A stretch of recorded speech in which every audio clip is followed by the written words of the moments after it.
You can use crystallized honey to make creamed honey. Now, if your honey has crystallized, don't worry, it hasn't gone bad. It's actually a great sign that you've got pure, raw, and unfiltered honey. Crystallization is just the natural process of the sugars in the honey binding together to form tiny crystals. It's still honey, it's just in a different texture.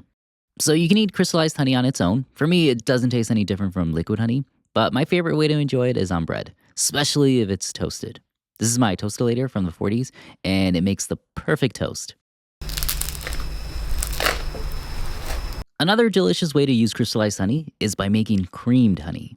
Now, there are several ways to make it, and many beekeepers have their preferred method. Some recipes can take hours to make, and some can even take weeks. So the way I make it usually takes me about 20 to 45 minutes. It just depends on the size of the batch. So for this recipe, you'll need two ingredients, regular liquid honey and crystallized honey. I use a 1:1 ratio, 1 part liquid honey to 1 part crystallized honey. Today I'm doing a small batch. I'll use a cup of my spring honey, which has already crystallized, and a cup of my autumn honey that's still in its liquid form. So to start, I'll use my mixer to mix them together. First, I'll add my liquid honey to the bowl. It should pour out easily. For the crystallized honey, you might need to use a spoon to scoop it out. Just want to make sure you get a full cup into the bowl.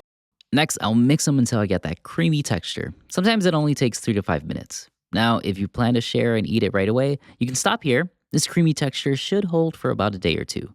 But after that, it may start to separate and turn back into its liquid form. But if you want to store it long term and keep that creamy texture without separating, you'll need to mix it for a bit longer.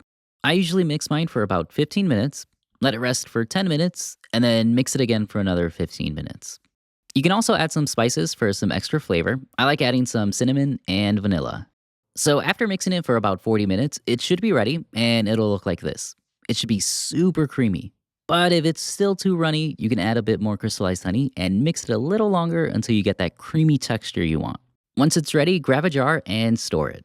Creamed honey can be kept at room temperature or in the fridge. Either way, it'll maintain its creamy texture for a long time. But if it's stored in a warm place, it might start to separate.